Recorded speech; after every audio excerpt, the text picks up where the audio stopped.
अगले 24 घंटे में इजरायली सेना ने गाजा पट्टी पर भीषण हमला किया तो फिर रूस बहुत बड़ी जंग शुरू कर सकता है।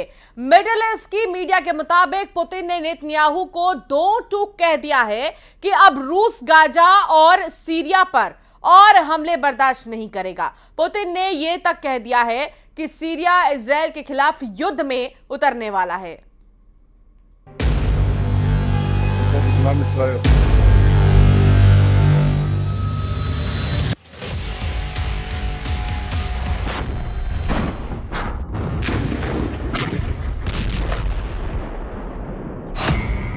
बंद करो गाजा में कदम, पुतिन की जंगी धमकी।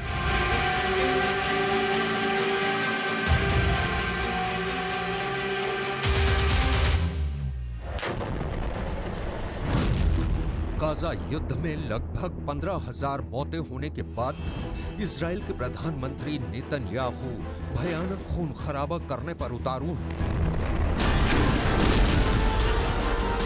हालात ये हो गए हैं कि पिछले 12 घंटे के अंदर इजरायली सेना ने उत्तरी गाजा में कई जगहों पर सीज फायर को तोड़ते हुए हमास के ठिकानों पर मिसाइलों और ड्रोन से सीधा हमला किया है।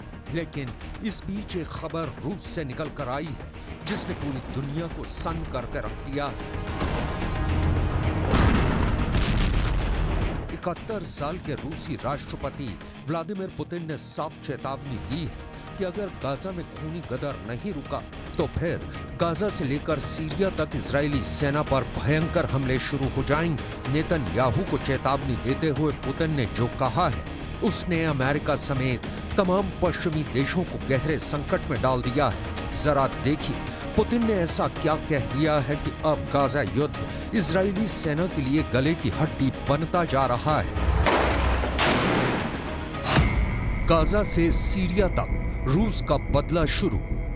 रूसी राष्ट्रपति व्लादिमीर पुतिन ने प्रधानमंत्री बेन्यामिन नेतन्याहू को सीधी चेतावनी देते हुए कहा है कि अगर गाजा युद्ध नहीं रोका तो फिर सीरिया भी इजराइल पर सीधे और बड़े हमले शुरू कर देगा। पुतिन ने हमास और इजराइल के बीच संघर्ष विराम पर बोलते हुए साफ कहा है कि इजराइल जिस तरह से सीज फायर की आड़ में गाजा से लेकर सीरिया तक हमले कर रहा है उसकी वजह से अब फिलिस्तीन इजरायली संघर्ष तीव्र वृद्धि की ओर बढ़ चुका है। पुतिन ने अपनी चेतावनी में यह खुलासा नहीं किया है कि क्या रूस की सेना सीधे तौर पर इजराइल के खिलाफ जंग में उतरेगी या फिर रूस ईरान और लेबनान के जरिए इजराइल पर बड़ा हमला करवाएगा।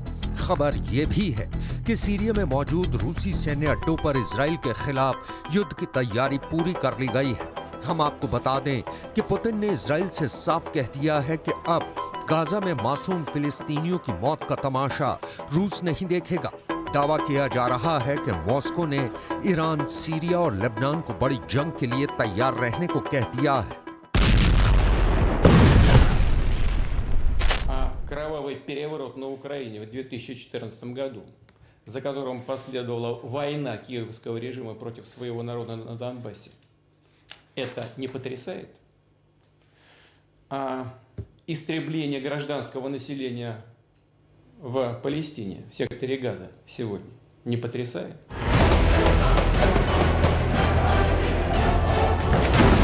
अब आप ये भी जान लीजिए कि जब से हमास और इजराइल के बीच सीज फायर हुआ है तब से उत्तरी गाजा, दक्षिणी गाजा और वेस्ट बैंक में ऐसा क्या हुआ है कि फिलिस्तीनियों और हमास के लड़ाकों को बचाने के लिए पुतिन को सीधे जंग के मैदान में उतरना पड़ा है।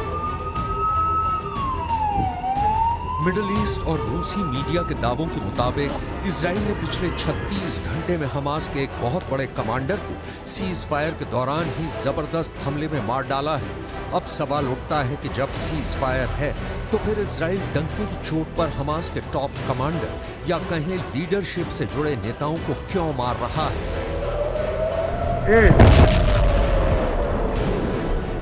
डिफेंस एक्सपर्ट्स के मुताबिक इजरायली सेना की खुफिया एजेंसी मोसाद और शिन बेत के पास हमास के सभी टॉप कमांडर्स की पूरी लिस्ट है जो हमास के हमलों को कंट्रोल करते हैं। यही वजह है कि जैसे ही सीज फायर हुआ हमास के टॉप कमांडर आगे के हमलों को लेकर मूवमेंट करने लगे जिसकी भनक मोसाद और शिन बेत को लग गई। और फिर इजराइल के आईडीएफ ने खुफिया सूचना के आधार पर इन्हें मार डाला। यही नुकसान हमास पर बेहद भारी पड़ रहा है, जिसके खिलाफ अब पुतिन ने इजराइल को धमकी दी है कि अगर सीज फायर के दौरान गाजा या फिर सीरिया पर हमले तेज किए तो फिर ये युद्ध पूरी तरह से बेकाबू हो जाएगा और रूस चुप रहकर तमाशा बिल्कुल भी नहीं देखेगा। अब आप ये भी जान लीजिए कि सीज फायर के दौरान हमास का कौन सा बड़ा टॉप कमांडर मारा गया है।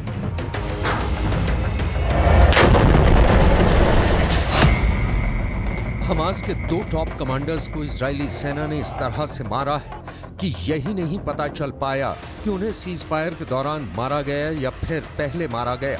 हमास ने खुद 26 नवंबर को पुष्टि की है कि हमास की उत्तरी ब्रिगेड के 2 कमांडर मारे गए हैं। हमास के मुताबिक आईडीएफ ने उत्तरी ब्रिगेड के कमांडर अहमद अल घंडौर को हवाई हमले में मार डाला है। इससे पहले आईडीएफ ने हमास के कमांडर अहमद अल घंडौर को मारने की 3 बार कोशिश की थी।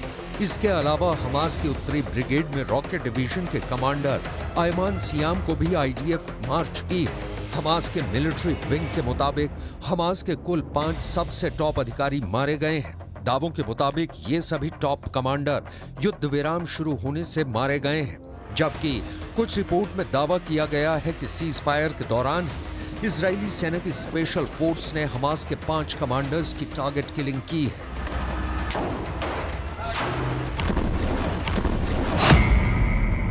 सीज फायर तोड़ा तो तोड़ देंगे इजराइल। हमास के 70 से ज्यादा कमांडर्स मारे जा चुके हैं, जिनमें से 15 बेहद माहिर और दिग्गज कमांडर्स थे। लेकिन जिस तरह से सीज फायर की आड़ में इजरायली सेना ने गाजा में गदर मचाया है, उसे लेकर पुतिन बेहद एक्टिव है। ईरान के राष्ट्रपति रईसी से पुतिन की नजदीकियों ने इजराइल के खिलाफ नई मुसीबत खड़ी कर दी है, तो वहीं सीरिया के प्रमुख असद से पुतिन की पुरानी और गहरी दोस्ती ने इजराइल को गाजा से लेकर सीरिया तक मुसीबत में डाल दिया है। सीरियाई राज्य समाचार एजेंसी के दावों के मुताबिक पिछले 18 घंटे में दक्षिण पश्चिम सीरिया में इजरायली हवाई हमलों में सीरिया के सैन्य ठिकानों को भारी नुकसान हुआ है। और चलिए एक नजर डालेंगे टॉप 20